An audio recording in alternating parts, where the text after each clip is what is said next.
Pour que la nouvelle Europe soit édifiée sur des bases solides, on ne peut s'en tenir aux seuls intérêts économiques, mais faire levier sur les valeurs authentiques qui ont leur fondement dans la loi morale universelle inscrite dans le cœur de tout homme, a dit le pape à la délégation bulgare présente à Rome pour la fête des Saints Cyril et Méthode et conduite par la présidente du Parlement, Madame Tsacheva. Les Européens sont appelés à s'engager pour créer les conditions d'une profonde cohésion et d'une collaboration effective entre les peuples. Je souhaite de tout cœur, a dit le pape, que l'héritage moral et culturel des Saints Cyril et Méthode alimente le désir de mettre en valeur votre patrimoine spirituel et celui de l'ouverture et de la communion dans le respect réciproque.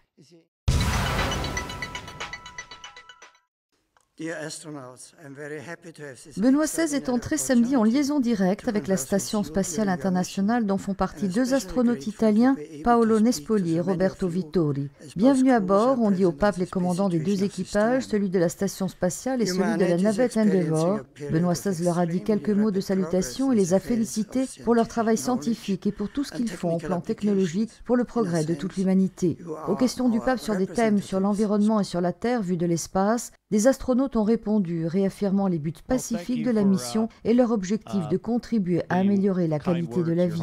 Benoît XVI a eu une pensée pour l'épouse du commandant américain Mark Kelly, blessé lors d'un attentat en janvier, et évoqué le souvenir de la mère de l'astronaute italien Paolo Nespoli, décédé alors que leur mission était en cours.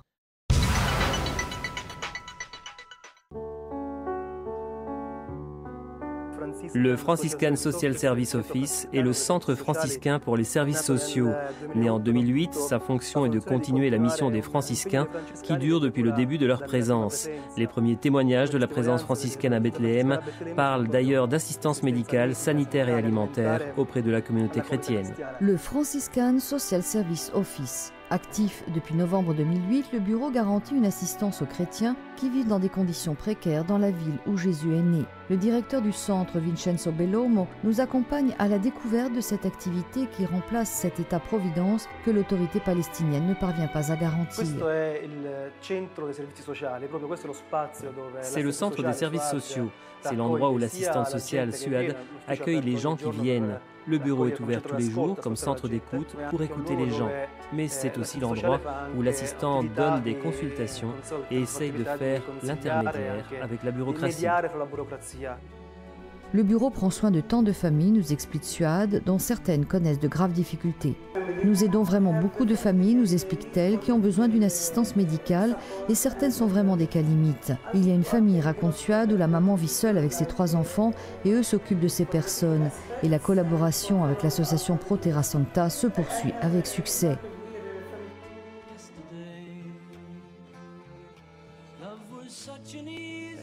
Une de nos principales activités aujourd'hui est le soutien aux personnes âgées. Anne en particulier s'occupe de suivre la Société Antonienne, qui est un centre résidentiel pour les personnes âgées qui ont de graves difficultés.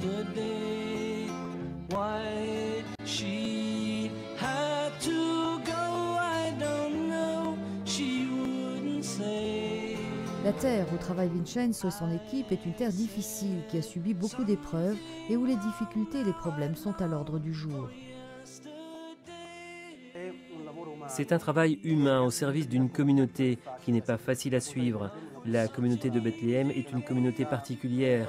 C'est une communauté qui, d'une certaine façon, a subi il y a quelques années l'intifada, a subi les guerres et maintenant se trouve à subir une fermeture qui, pour ceux qui habitent ici, est terrible.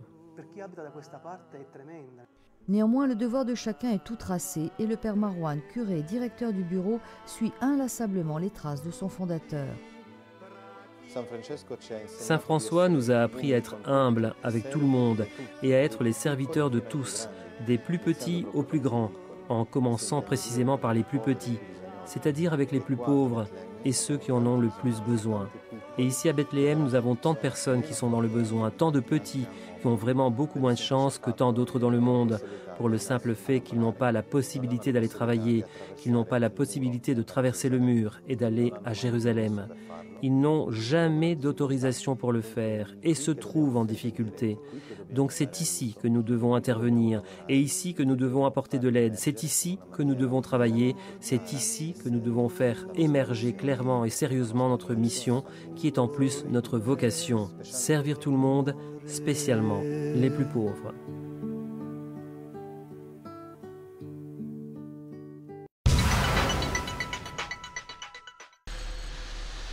Un train historique qui part de la gare du Pape pour fêter les 60 ans de Caritas Internationalis. La confédération de 165 organismes catholiques de charité, en collaboration avec les chemins de fer italiens, a organisé samedi 21 mai la Caritas Express, un convoi de 7 wagons des années 20 et 30 du siècle dernier, tiré par une locomotive à vapeur datant de 1915, en voyage de la Cité du Vatican à Orvieto, en Ombrie.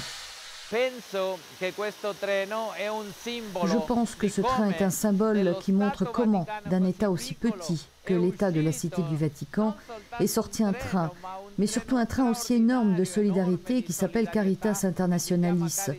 En ce moment, nous sommes 165 nations qui se sont unies pour se mettre au service des plus pauvres.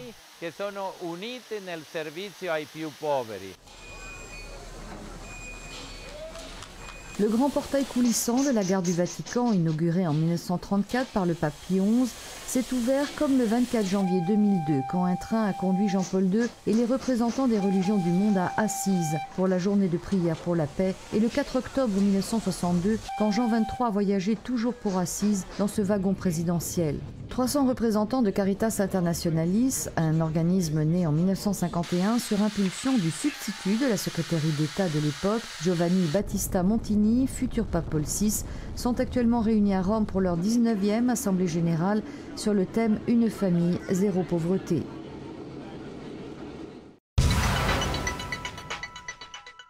Bonjour, en France, difficile d'ignorer ce qu'est le Secours catholique. En revanche, peut-être ne savez-vous pas que l'organisation française est membre d'une plus grande confédération dont le siège est ici au Vatican et qui fête cette année ses 60 ans, Caritas Internationalis qui était réunie cette semaine, ces derniers jours, ici à Rome en Assemblée générale. Évêques, prêtres, religieuses, laïcs aussi, plus de 300 membres de ces 165 Caritas à travers le monde, rassemblés autour d'un thème, une seule famille humaine, zéro pauvreté. Alors ces retrouvailles de tous les responsables Caritas du monde entier ont permis un certain nombre d'échanges, de partages, échanges évidemment d'expériences de la part d'acteurs du terrain. Certains participants cependant n'ont pas hésité à parler de la tension qui était palpable lors de cette rencontre, une ambiance lourde a même confié l'un des participants. De fait, ce sont deux visions qui se faisaient face, ou presque.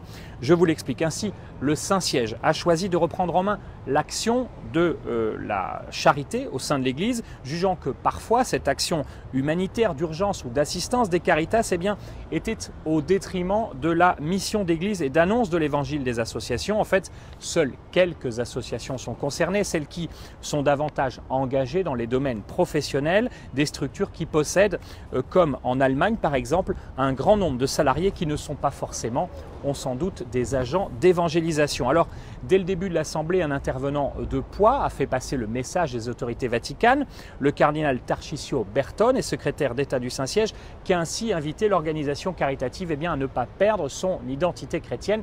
Et puis, ce proche collaborateur du pape a résumé très vite sa pensée. L'Église ne doit pas seulement faire la charité, mais elle doit faire la charité comme le Christ. L'ambiance pesante était également, dit-on, due au non-renouvellement par le Vatican de la secrétaire générale, une Britannique. Les membres reprochaient à Rome de ne pas avoir expliqué cette décision. Il semble cependant que cette assemblée ait permis de mettre les pendules à l'heure. Le président de Caritas, d'ailleurs le cardinal hondurien Oscar Rodriguez Maradiaga, a été réélu pour un nouveau mandat de 4 ans. Et c'est un Français qui a été élu nouveau secrétaire général, Michel Roy, un homme qui travaillait au Secours catholique depuis plus de 30 ans. Je vous dis à la semaine prochaine.